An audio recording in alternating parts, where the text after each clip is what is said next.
All right. Well, thank you again for everyone. This is Nutrition 150 Instructor Review, and this week is proteins. I'm Brother Welker, and I'm excited to be with you tonight.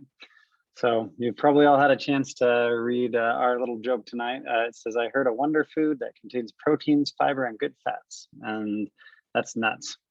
They seem to be one of those foods that have a lot of nutrients and are very nutrient dense. So really good one. We're going to start tonight, 8. We already did. Just remember your Zoom etiquette, and then just make sure that you're muted. We'll go ahead and get going. So there's a few scriptures that I've included to start out with on our discussion on proteins. If you remember, the family of Nephi. So great were the blessings of the Lord upon us that while we did live upon raw meat in the wilderness. So if you remember when Nephi and his family were all traveling in the wilderness, the Lord helped them to eat raw meat. I don't know how that must have tasted, but it worked out for them. So also the Lord shall give you in the evening flesh to eat and in the morning bread to be full in Exodus. And then Daniel purposed in his heart that he would not defile himself with the portion of the king's meat. So if you remember that story of Daniel and not eating the king's meat, and then he had a great missionary opportunity. All right. Well, we're going to start off with a question, and this is about the structure of amino acids. So if you notice over here, there's 2 structures, and number 1 is going to be, what is this structure right here? This H2N in green. And then the second question is, what's this structure? Is O double bonded to carbon, OH. So we'll go ahead and throw it in the chat, and then we'll talk about it. So put 1 like A, B, or C, and then 2 A, B, or C for your answer. That way it'll make sense.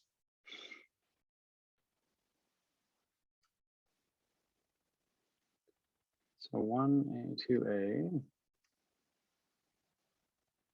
What does everybody else think? 1A, 2C. Okay. 1A, 2C. So we're getting a little bit of we're getting a couple of people thinking that it's 2A, this carboxylic acid, and some that are thinking it's carbonic acid. 1A, 2A, okay. All right, last couple people, let's go ahead and then I will reveal the answers. So 1A, 2A. So the amino acid and building blocks of protein. So this, what is the H2N group? So everyone pretty much got that, and that's this amino group. Oops. And the amino group is what actually makes amino acids. So if you remember from last week, there was, and again, actually, so let me give you the second answer. So then that makes more sense with my explanation. But so 2 is A, carboxylic acid.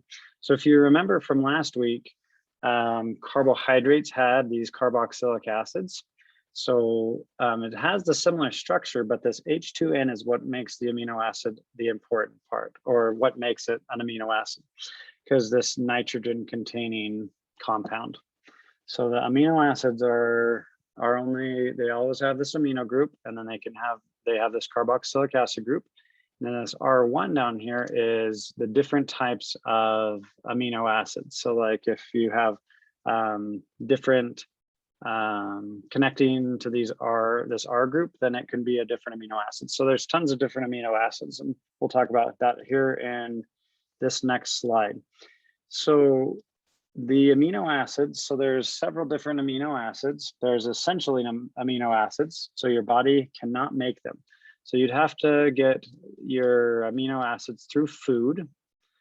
There's non-essential amino acids, so your body can make them.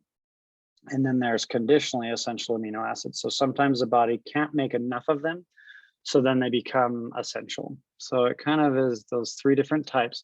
Now I can't, for some reason, this chat box has gotten right in my way, and then it won't let me move it. 1 second. There we go. The question, oh no, I gave you all the answers, shoot. Going back. Okay, name all the essential amino acids below, and then there's 1 that is conditionally essential down here. Hope nobody took a quick screenshot. Sorry about that. I think I ruined that question. So throw in the chat, again, which ones are gonna be, let's do write out essential and then write your letters. And then the one that is conditionally essential, write that. And I apologize, I think I gave you guys all the answer. There, I was able to move that dang chat box. Okay, so here are the essential amino acids in yellow. So tryptophan, lysine, valine, and then this conditionally essential is glutamine. So sometimes our body isn't able to make enough of this glutamine. So it is a non-essential amino acid with a kind of a quotation, because sometimes our body just can't make enough. So then it becomes conditionally essential.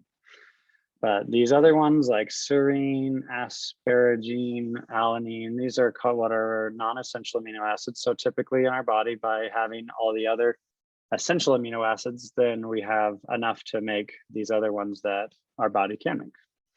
And so again, on this R group down here on the structure, it'll be different for each amino acid, and there'll be a different R group attached that would make it uniquely serine or tryptophan or glutamine and things like that. All right, I'm going to be more careful on accidentally going to the next slide. So, I have a hand. Go ahead, Anaman, you can go ahead and ask your question. Was it on the back to this one? Sure, Brother Walker, thanks. Just a quick question. Isn't glutamine a non-essential? Yeah, so it's a non-essential amino acid. But what happens is if our bodies can't make enough of them, then it will become conditionally essential. So that was an example of a conditionally essential amino acid. So then the body would need to eat, or you'd have to get the glutamine from food that you're eating. So it's kind of a little bit of both. It's typically a non-essential, but to learn and to understand a conditionally essential, that's why I put in the glutamine. Does that make sense? It does. Just one more quick question while we're here. Of course. In that case, apart from glutamine, I mean, any other non-essential can become essentially conditional, right? Right. If our body is not able to make enough of it, then it becomes this conditionally essential principle. So yes, that's correct. Alrighty. So last question. So for this specific example, why did you choose glutamine rather than any other?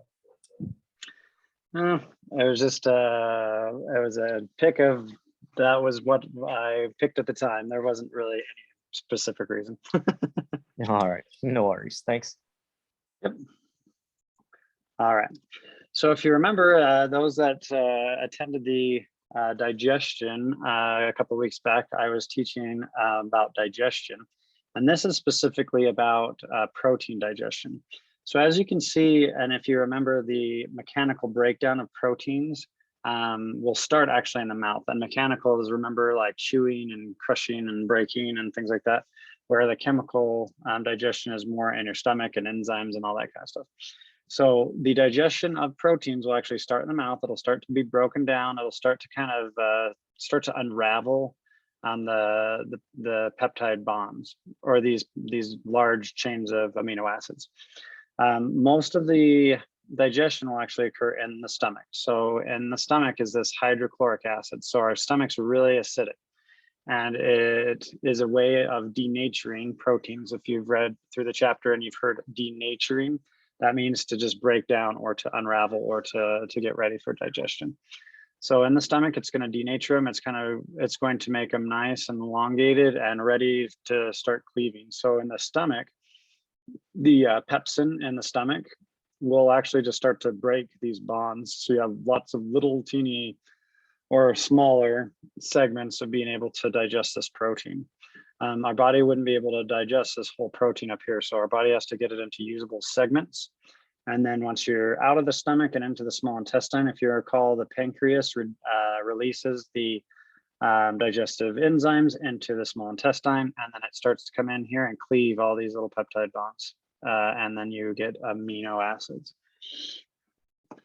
Is it possible to reverse the denatured process? No, I don't believe so, because it's kind of like if you fried an egg, that's an example of denaturing a protein, and you can't really go back once you've done it. So typically, once you've denatured it, you've cleaved it, it's a permanent process. That's a good question. Oh, and thank you, Jershin, for putting in those conditional amino acids. I appreciate that. Again, I just picked one of them to be our conditional for the question tonight, but there are several conditional amino acids. So. Cool. Well, anyways, and then so we're down to these small little pieces of amino acids, and our body is good, and we'll be able to digest those. So that is how we get the protein digestion.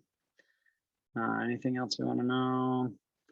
Our body is very efficient. This is a cool point, that little dietary protein is lost in your feces. So our bodies don't want to lose our protein, so it will work to make sure that you're not losing any and they're all digested and utilized. All right. This is a slide about protein synthesis. So there's a couple of different processes here, and I'll go through those. So, and again, that dang thing on the top is blocking my slide. Okay, so protein synthesis, there's three types of, three things going on. So transcription, translation, and then protein folding. So if you notice here that an enzyme unzips the DNA and the nucleus, so this is your double helix, your DNA right here. An enzyme will actually, which is pretty neat, that a lot of the process is using a protein, right, to do these different things. So it'll come in here and kind of take the, or unzip the segment that it needs. It will then send an mRNA into this part, and it will start to copy the segments that it needs. So each of these, they have a different shape, but it basically show like a different amino acid for the different shapes and colors to show us what we're doing. So it'll come in, basically get a copy of it, write it down, get ready. The mRNA then leaves the nucleus and travels to the ribosomes on the rough ER. So here on your cell level. And then we will come up here, and it's a zoomed in version of the rough ER. But basically what will happen then is these tRNA pairs, so if you see these little pairs that have an amino acid attached, will come and they will only attach to a certain segment of this chain that it's making, these amino acid chains. So as you can see, it'll come, it'll drop off its information, and it'll drop off its amino acid, and then it will go away. And then it will they'll continue to come until the entire amino acid chain is built and the protein is ready to go. So each protein is distinctive with its own unique folding structure. So it will bond to different points. It will only be a specific segment for those proteins. So one of the examples is enzymes. Enzymes are protein, right? So when your ribosomes are getting the information from your DNA, they're making enzymes. There's a specific folding pattern that happens with enzymes.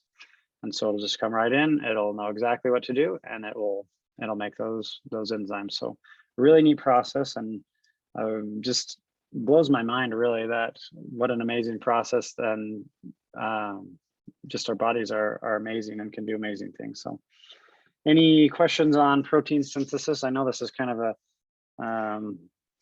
a little bit more complicated, so I would recommend, if you do need a little bit more of the process or any of that kind of thing, to go back and make sure to study that. But cool.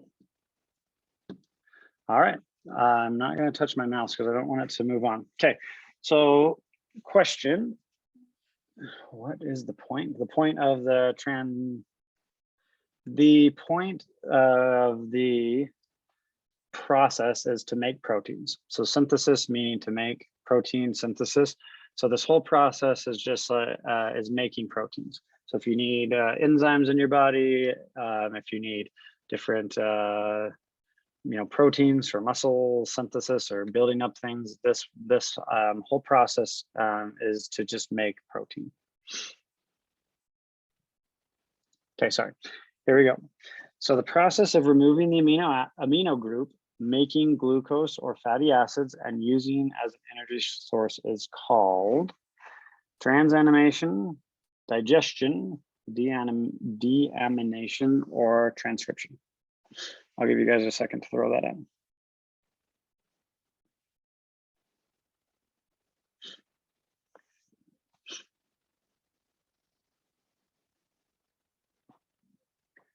So I can mostly see deamination. Some said digestion. I'll give everybody one more minute and then we'll look what the answer is. Thinking most people say deamination, and you are correct. So before we were just talking about protein synthesis, right? We were building up proteins and we were making, sorry, I apologize. My little baby in the background's crying. I'm sorry if that's loud. So we were talking about protein synthesis before, but now we're talking about protein breakdown. So let's say our body needs a little bit of energy and we don't have maybe enough carbohydrates in our system. What it can do is it can actually cleave off this amine group. And then all you're left with really is this carboxylic acid, carbon, and hydrogen. That's almost similar to a carbohydrate, right?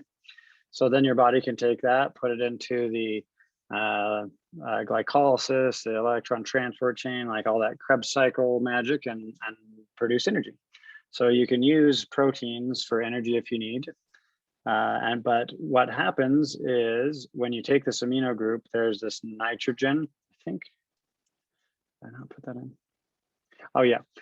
Once that nitrogen group is cleaved off, then you have kind of this byproduct that your body needs to get rid of. And so your liver will convert it to urea, your kidneys will filter it, and then we'll get rid of it through your urine. So that's an opportunity for you to utilize it as energy if you need to, but then just remembering if you're breaking down a protein, there's this amino group that you have to get rid of. Yes, thank you so much, Sister Jess. The prefix D means to remove. So amination is the making of it, right? Remember? And then D is the removal. Perfect. Okay, so this is a slide of just a couple things of what happens in your body when you're eating protein. So this is like your dietary protein. So you're eating it, you're putting it in your body, it's being absorbed, it's going to this amino acid pool, and it can do a couple of different things, right? It can go to your body proteins to build up muscle if you need to. It goes into this potentially energy production if you need to. But remember, if you're going to use it for energy, then there's that H2N group, the amine group, that's going to be cleaved off and then have to get rid of. So yeah. So we do have to eat most of our, if we're needing those proteins, we need to get it from food because a lot of those essential amino acids that we need in our body will come from our dietary proteins. Okay, let's talk about functions of proteins. So which one is not a function of proteins?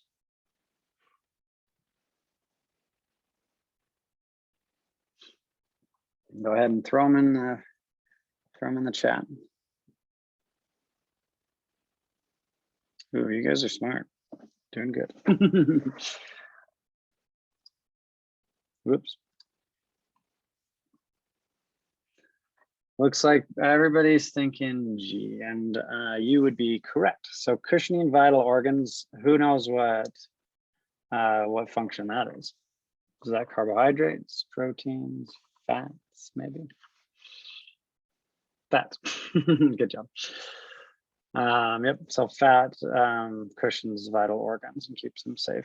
So proteins, they, on our next slide, they provide structure. So muscles, skin, hair, ligaments, tendons, cell membranes, cell fluid, organelles. Protein provides a lot of our structure.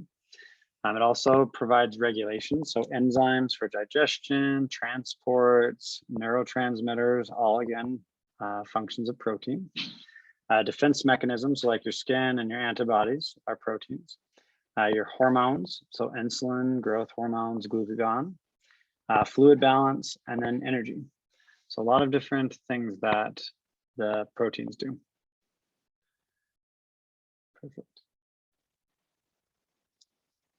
Okay, so let's chat a little bit about what happens if we don't have enough protein in our system. As you can see, these poor little guys and this man have a couple of diseases or malnutrition based on protein and energy. Now you'll want to remember the two different types, and what I'll explain. So on this side, we have what's called kwashiorkor. Now what happens with this one is it's a protein deficiency only. So if you can see over here, marasmus is like a protein and calorie deficiency. With kwashiorkor, these little guys have these kind of pot bellies, these expanded tummy, and what that is a lot of the fluid. So if you remember, one of our protein functions is fluid balance. So when you're getting enough calories, so maybe one of these little guys, their mother had another baby, and so they stopped breastfeeding, but they're not getting a lot of protein in their diet. Maybe they're getting enough energy or food, but just not enough protein. So the fluid that's in their bodies will actually come out and expand out and cause this expansion of the tummy. And that's going to be protein deficiency. Now with marasmus, that's a protein and calorie deficiency. So you're malnourished, you're not getting enough adequate calories, you're not getting enough proteins. And that's what's causing these just really thin ribs, like a lot of issues of malnutrition there. Anybody, does anyone have a question on those? You will want to know the difference. So again, we just remember with marasmus, it's protein and calories. With kwashiorkor, it's just the protein. I do have a question, Brother Walker, and actually I'm backtracking just for a second. Yep. Do you need me to go back to a different slide, or? No, it's cool. You can actually stay where you are. It's just a quick question. When we look at the amino acids, or in specific, the amino acid pool, it's amino acids that are free to be used throughout the body, correct? Uh-huh. So when we eat, then those, I guess, amino acids that we would take in orally, so to speak, do they just go directly to that pool, or does the body utilize it and then whatever it does not use, then it goes into that pool, so to speak, again? Yeah, I mean, this pool is actually a very small pool. It's not like all of our amino acids are just pooling inside this space. But what happens is once they're digested, once they're sent to the liver, then the liver will be able to send it to all the different areas of the body that it needs. So typically, if you just think of when you're eating proteins, when they're digesting them, they're getting over to the liver for utilization. And this just kind of gives a little bit of like a picture to the process. So they don't just sit in a pool. They're mostly, they can be like building body proteins. So like if our bodies like build muscle, then we could potentially, if you notice these different areas or this, I'm sorry, not areas, but arrows, you can take from your muscles and get that back in and then use it for energy production. This one, obviously you're not gonna go both ways because that's just you're eating proteins, but this just, like I said, kind of shows like more of like an idea of it's being utilized or relocated to a different part of the body, or transport, but there's not, they don't usually just sit around and wait to be utilized. Does that make sense? All right. Yep, that makes sense. Thanks so much. Apologies, everyone. Mm-hmm. No, we are here to ask questions and figure things out. So I really appreciate when you guys ask questions, and I'm not speaking the whole time and wondering if anybody's listening. So that's great. Okay, let's do a problem about protein needs. So everybody get out their calculators. So these are two recommendations. So this would be like the RDA. So your, how much you need in a day. The recommendation for protein needs is 0.8 grams per kilogram of body weight. Now, who knows how much, or if we're in pounds, what's the conversion factor to move it to kilograms? Does anybody know? How do we convert? There you go, 2.2. So do we times it by 2.2 or do we divide by 2.2? There we go, divide. Okay, perfect. So let me give you a question. So, and recall, it says that you're going to take the person's weight in kilograms and you're going to times that by 0.8, and that will provide you with the protein requirement. So here's our test question. What is the protein requirement for a woman weighing 160 pounds? So I will give everyone a second to work that. And you guys are speedy. Everybody feel free to take just a minute and calculate it, and that way you know you can do it too.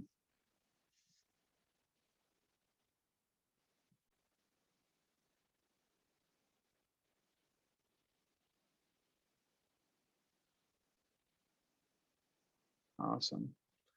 Everybody looks like they're hitting around 58. So here's the here's the first spot. So 160. I'm going to pull out my calculator.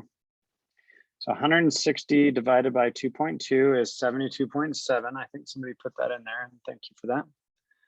Yeah, Sister Jeff, that's the definite, you want to make sure to convert to kilograms first and put the decimal in the right spot, because if you don't, then it'll throw you off. So converting to kilograms, and then we times it by 0.8. So 72.7 kilograms times 0.8 will give us 58 grams per day. Great job, everyone.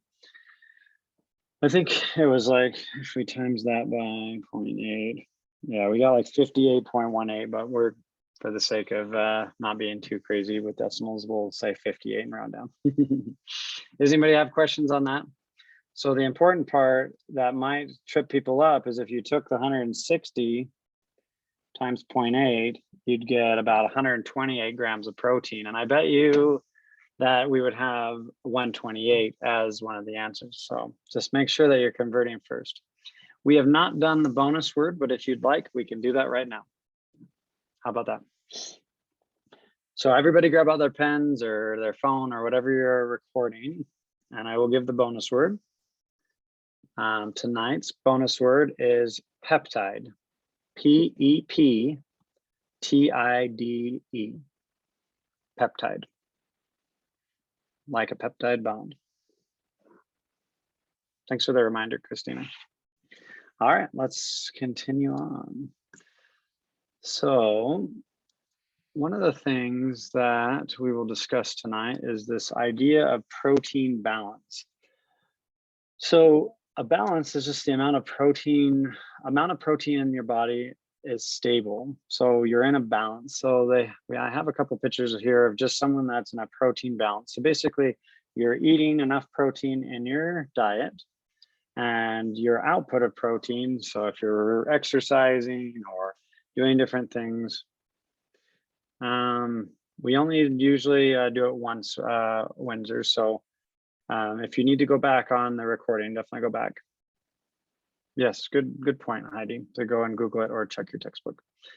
So balance. So basically as much protein as you're intaking as the necessary that you're putting out. So you're in a balanced state. Now positive is basically if maybe you're a bodybuilder or an athlete and the amount of protein in your body is increasing. So you're getting growth, you're getting those gains, you're building muscle. So more protein is being synthesized or eaten than it is in being broken down. You know, it's interesting when we did that question that, you know, the 160-pound woman needed around 58 grams of protein a day. I mean, you sometimes see out there these protein shakes and other things that have like 30 or 40 grams of protein in them by themselves, right? So sometimes I think the protein out there is kind of that popular buzzword or thing that everybody kind of focuses on. But really, if you're in a balanced state, if you're just, you know, eating what you need, I mean, 50 to 70 grams of protein is probably plenty for the day. So some people get quite a bit more. And, you know, if you're working out a lot, or you're, like I said, an athlete or a bodybuilder, then you do need quite a bit more to be able to get that positive balance, that positive protein balance. Now, on the other hand, there is a negative balance as well. So the amount of protein in the body is decreasing. Oftentimes that's comes with maybe age, or if you're sick or ill, our body maybe isn't able to process that protein as well anymore from what we're eating. And so then you are starting to have an output of the protein more than what you're able to eat. As a dietitian, I've seen several people that are in the hospital that are sick, or maybe they don't have an appetite, or they've lost a lot of weight. And that's really hard for them to be able to get enough protein in on their diet. You know, on a normal day, most of us are able to eat and get enough protein in, but someone's sick or someone that doesn't have an appetite and that's in the hospital, a lot of times just doesn't get enough of the protein in. And when you're sick or you have a disease, then you need a lot more protein to help you to heal and to get better. And if you're not getting enough through your food, then that can cause these negative balance. And it's negative in that way too, where you're maybe losing your muscle mass, or you're losing some of the functions that you would need to have with good protein. So Let's see. So is there a way to tell what macronutrients are low when determining protein levels outside of testing for nitrogen levels? There, like you said, Nick, there's a lot of like just fancy tests that you can do, but there's not really a way to know. Again, we had that RDA. So if you look in your book, it will give you like the 0.8 is RDA for adults. So if you were to calculate this for yourself, so if you took your weight divided by 2.2 times the 0.8, that'll give you your RDA, the recommendation for adults. But you would need to maybe be counting your macros. You know, you'd be counting your protein, how much you're getting in, and then basing that off of your recommendation. Maybe if you're doing a lot of extra exercising, muscle building, then you would just need to make sure that you would add more. So then you have that opportunity to increase and be positive. But it's not really a great way to know, like once it's in, like a test that you could do. You just have to do the calculations. Does that help? Cool. And then can medications cause kids with ADHD to have a high metabolism? You know, off the top of my head, I am not sure on that question, Janelle. It's possible if they're just have like more energy and other things, then their metabolism is higher. But that one, I'm not sure. Maybe one of my support instructors could help with that one on the spot. I apologize. I have a question. What about gym protein, or what kind of protein is okay for our body? What do you mean by gym protein, lady?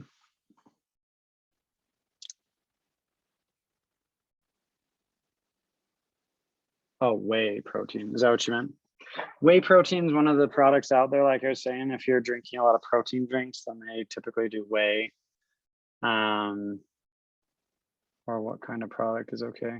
I mean, those products aren't going to be damaging if you're looking for a positive gain and you want to build muscle. Then a lot of people will go towards those shakes and things because they're easy to drink. They're easy for recovery. You know, trying to eat a whole steak dinner after you worked out is not as easy as maybe just drinking a shake. So those are just fine and good products to get you the protein if you need the protein. So people with ADHD are overstimulated, which can lead to hyperactivity. Meds should help them calm down. Oh, perfect. Thank you, Sister Jeff. My adult daughter has HCC and her medication can cause her to have high metabolism. Her psych monitors her weight since she is already underweight and she can't get more medication for weight. So, oh, very good. Thank you, Carrie. What was I going to say? I take them now. Same for me. Yeah, exactly, Sister Jess. Yeah, it's probably very dependent upon the person. So perfect. Thank you, everyone. Like I said, I felt like I didn't know a perfect answer, but there's the experts in the room. So perfect. Okay. I have so it. So, and I kind of do it myself. Well, great. Well, thanks for sharing that experience with us. And that really helps to answer that question. So, okay. Next question, we're going to talk about complete proteins. So let's throw this question out. Which food product is a complete protein? Ribeye steak, quinoa, salmon breast, or chicken breast, or salmon, or all of the above?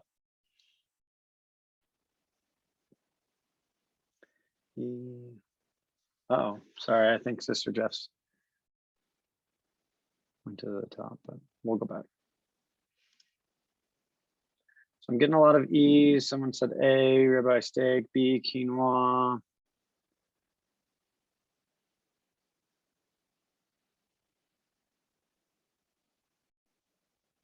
Oh yeah, I'll cover that here after this question. That's a good point from Sister Jeff. So, okay. So the answer is, oh, I didn't highlight the answer. So the answer is all of the above. So if we look, so if you remember, so steak, quinoa, chicken breast, salmon, a complete protein is the highest protein quality. So proteins that are highest protein quality, easiest absorbed, have a lot of the essential amino acids in the proper proportion, that are easily digested, are any animal products. So beef, fish, poultry, beef, fish, poultry, and then I threw in quinoa. I thought I'd get a couple of you, but it didn't work. But some of the plant sources, so if you, So if you see plant sources here, so quinoa, soy, and amaranth are the 3 plant sources that are actually complete proteins. So they still have a similar profile as those animal proteins to get the essential amino acids into your diet. Does soy include soy milk or only tofu? Any soy product. So I can't think off the top of my head with soy milk if it's a complete protein. Sister Jeff, do you know on that one? I'm guessing it would be, just because soy products are considered complete proteins. But I would have to. Sorry, my husband was interrupting Oh, me. you're good. Karen was asking, so the plant sources, quinoa, soy, and amaranth are the complete proteins, but Karen's asking if soy includes soy milk or only tofu. Yes, it's all soy products. Perfect. Edamame, so, yeah, soy milk, Tofu, soy milk. That's what I figured, but I just didn't want to be wrong. So thank you. But yeah, any of the soy products, the quinoa, if you guys have ever had quinoa, it's kind of like a grain, but it has a really good source of protein as well. And then the amaranth. Now, incomplete proteins are plant proteins. So sometimes, or because they're plant proteins, they are harder to digest and they're lower in essential amino acids. So things like beans, legumes, nuts and seeds, these kind of plant proteins are incomplete proteins. Now, that's not to say that they aren't good proteins, right? That's not what I'm trying to say, but incomplete would just mean they are harder to digest and they don't have as much of the essential amino acids. Any of these animal products and then these 3 plant sources would have more of just those proportions of the amino acids ready for digestion and good there. Quinoa is from Peru. It's really good. Yeah, I've had several quinoa salads and different things, and quinoa is actually a really great plant-based protein. Again, because it's that complete protein. So I just made chicken noodle soup with it instead of noodles. Oh, very good idea. Lots of fiber and protein. So I'll have to try that out and get your recipe, Sister Jeff's. Cool. So any questions on protein quality, complete versus incomplete? Amaranth is great morning cereal with apples and cinnamon. Oh, very cool. Like almost instead of like oatmeal. I don't have a ton of experience with amaranth, so I would definitely try that out to see how it is. So, thank you. Okay. Let's talk about complementary proteins. So keep in mind, before we do this question, keep in mind that kind of the complete proteins versus the incomplete proteins. So this is a segue into what is called complementary proteins. So let's do this question first. So what is an example of a complementary protein? And then we will talk about it too. Man, I haven't tricked any of you guys tonight. You're just really good. Is protein supplement recommendations for those persons who can't reach the recommended protein intake? Yeah, I apologize. Is it Jerson? How do you pronounce your name? Jerson. Yeah, so protein supplements are sometimes recommended. Like when I do work at the hospital as a dietitian, sometimes people will be like I said, will be sick. They won't be having, or they're not getting enough intake of the necessary proteins for healing. So then sometimes we will recommend different protein shakes or like an Ensure or Boost, those type of like supplements that will help to get the protein into their system and help them heal. But then what was the rest of your question? Recommendations for those? Okay. Yeah, it's usually for people that can't reach that protein intake by eating the food, so then they could potentially take a supplement. Similar to a multivitamin, right? If you're not getting enough B12 or calcium or vitamin A, you can take a supplement or a multivitamin to help you supplement. It's the same idea with protein. So I think everybody is unanimous in saying D. Oh, somebody said beans and rice, but that's over here, not one of the answers. So the answer is D, hummus plus pita bread. So if you look over here, so this is another example of complementary proteins. So rice and beans. Basically, these are, so the beans are a good source of plant protein, right? but maybe they're just a lot lower in this methionine and cysteine amino acids. But if you eat them with rice, then you can see that rice has a lot of methionine and cysteine, but really low in lysine. So the whole complementary idea is that you are eating them together. Now on the next slide, yeah, I wrote down. On the next slide, you don't necessarily need to be consumed in the same meal to be complementary, but they need to be in your diet. So if you're eating rice and beans together, you're getting the full panel of amino acids, those essential amino acids that you need. So if you were only to eat rice though all the time, then you would start to be deficient, or maybe just grain products in general. If you just ate a lot of grains, you're not eating a lot of like beans and legumes, maybe you're on a vegetarian or a vegan diet. So then you're not getting enough of those amino acids, then you can start to become protein deficient. If the peanut butter is on whole wheat bread, is it complementary? Yeah, so if you see, so white bread and peanut butter, again, same idea. One of them has more of a panel of the different amino acids. The peanut butter complements it. And so you could technically eat white bread at breakfast with toast, and then you could eat peanut butter for lunch. And again, it doesn't have to be consumed with the same meal to be complementary, but you do have to have those in your diet in the day to be able to give your body the adequate amount of proteins. Peanut butter and bread is complementary, though. Oh, whoops, you already answered that, right? But peanut butter and jelly would be the best on bread. That's true. Potatoes and rice are good. Well, so with potatoes and rice, be careful, because remember, with complementary proteins, it's grains plus legumes. So if you're eating potatoes and rice, that would be grains and grains. So you might not be getting the full panel of being complementary. Would the sunflower butter have as much protein as regular peanut butter? Just curious, because I have a nut allergy. Janelle, that would be something if you looked up sunflower butter and see if it was a good source of protein. I would assume that it could be, but you'd have to kind of, excuse me, you'd have to do a little research and see like what amino acids are abundant in sunflower butter, and the same with your toast or your wheat bread, and see if those could be complementary. That's a good point, yeah. Or you could do like lentils and chickpeas or beans or other things that are complementary, and not, you don't have to do just the peanut butter. So awesome. Any questions on that? So again, complementary protein, it's a way that when you're not getting a lot of animal sources, maybe you're going off a plant-based diet, you're trying to get more those plant-based proteins in your diet, you want to make sure that you're not becoming deficient, and you can use this complementary proteins idea. Nuts, are you? Oh, peanuts are legume. Nuts, are you allergic to peanuts? I'll let you guys chat on that one. Okay, let's do. So speaking of vegetarian and vegan diets, what nutritional concerns are common with following a vegetarian or vegan diet? B12, B6, vitamin A deficiency, or not enough carbohydrates in your diet. And I did 1, 2, and 3, and 4 on this one, not A, B, C, D, but shouldn't be a bad thing. Some people are thinking 1, maybe 3.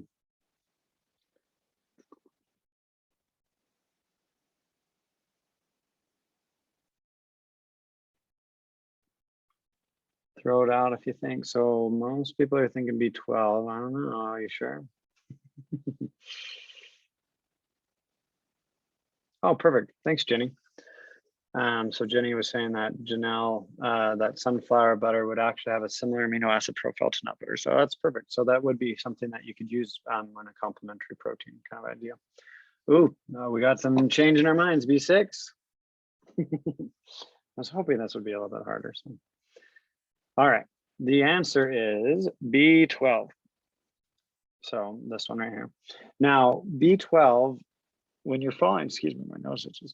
When you're following a vegetarian or a vegan diet, B12 is something that's almost exclusively found in animal products. So, the beef, the chicken, the pork, all those kind of things have abundant B12, but in a vegetarian or vegan diet, you're cutting out a lot of those animal-based proteins, right? Or animal products. So you're eating a lot more of the plant-based proteins, which is great, but one of those nutrition concerns is you might not be getting enough B12. So one of the things that we recommend, if you are doing some sort of a vegetarian or vegan diet, you just go in with great planning, right? You plan ahead, you find things that are maybe complementary proteins, or maybe you're not getting enough animal products and B12, so then you're supplementing a B12 supplement. Maybe you're not drinking milk because you're adding that to a vegan diet, so then you might be, calcium or vitamin D. So maybe you look at something like a soy milk or a almond milk. So you, by going into it with planning and making sure that you're not going to have nutrition deficiencies, that's something that's really important, because I know that a lot of people sometimes will just go in because it's trendy or it sounds interesting, but just really not plan ahead, and then they have a problem, right? But if you're doing a vegetarian vegan diet the right way, it can be a wonderful diet, right? There's those plant-based proteins that are out there and that do an amazing job at giving us good health and energy and all sorts of things. So I did provide a website, but I don't know if anybody wanted to screenshot that real quick. But so that is my slides tonight. We got about 15 more minutes on our hour, but I would be happy to answer any questions you guys have. Could give you 15 minutes back into your night, whatever you guys want to do. So go ahead and ask away if you guys have questions. I'd be happy to go back to other slides or answer other questions that have come up in your reading and study. So.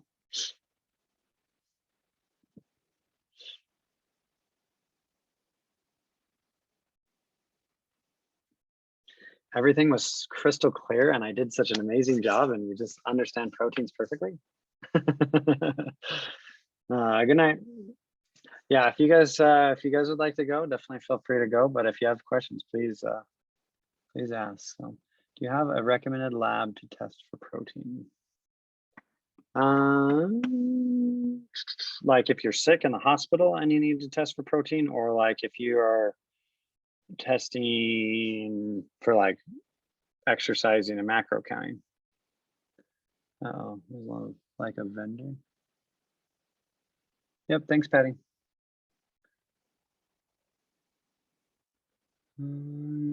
I apologize, Nick. I'm not thinking. I mean, there's a lot of like hospital type protein tests that you can take, but that's more if like you're sick or if you're worried about like if your kidneys aren't functioning properly or your liver's not functioning properly. So protein tests, I mean, they would be very expensive, so I don't think there's really anything out there other than the ones you do in the hospital. But okay, there's a lot of, sorry, I'm trying to, let me expand this chat so I can see.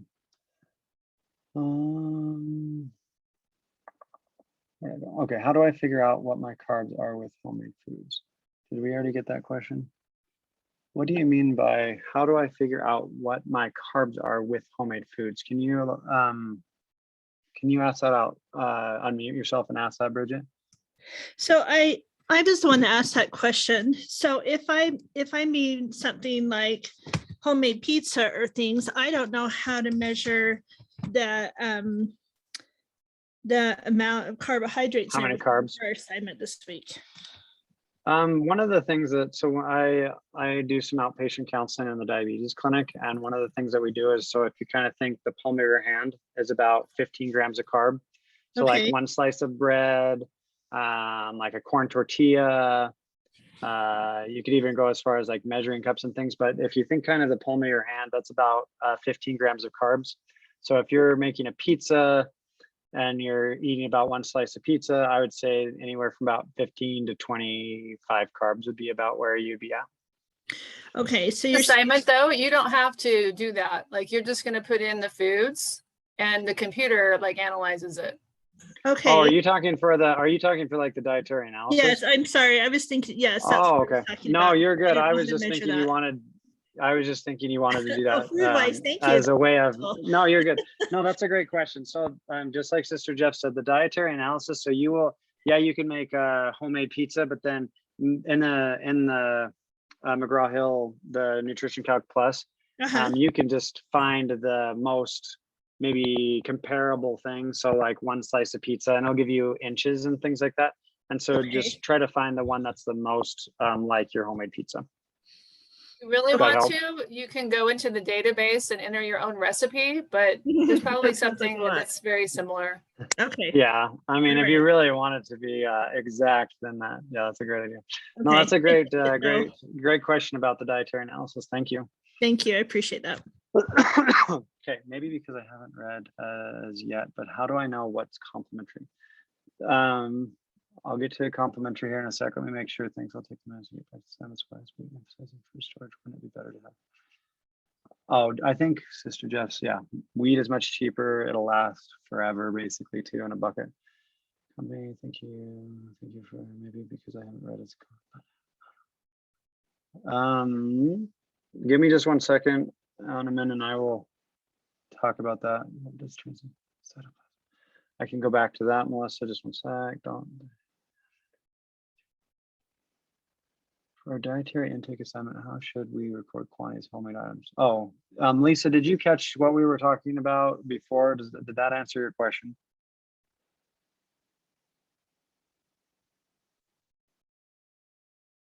Okay, let's answer. So Anuman, your question is about complementary proteins.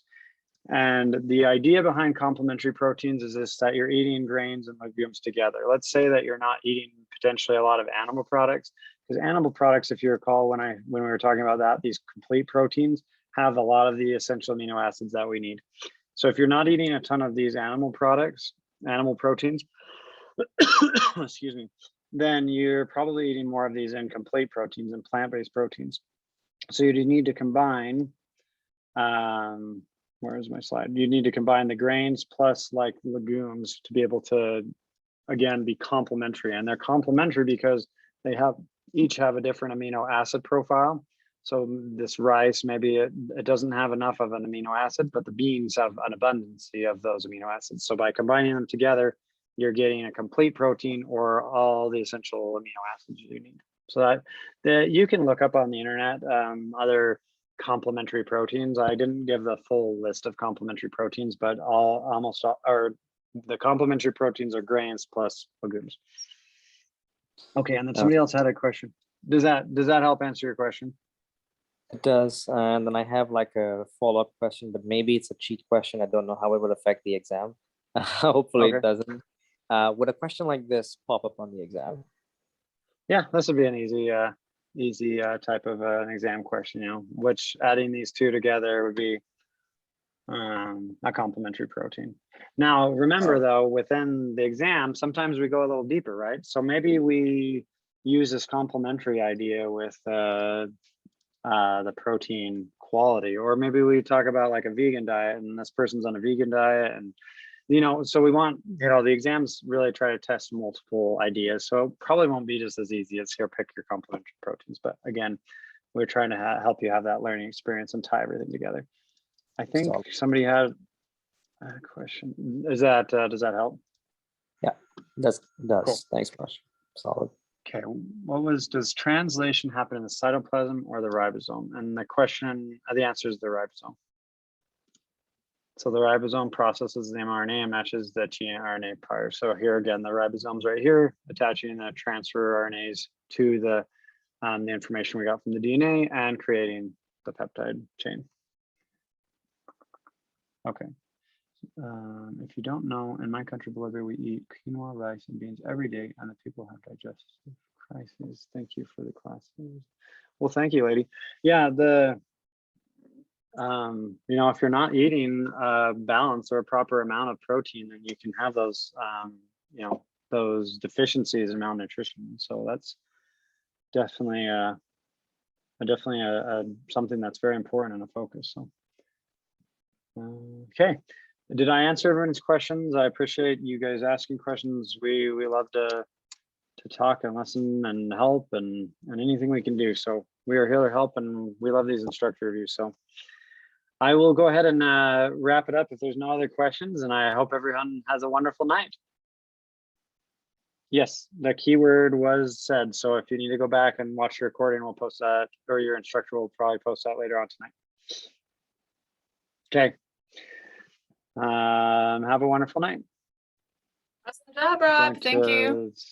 Yeah, thanks. I'm gonna stop the recording real quick. Stop recording. Bye.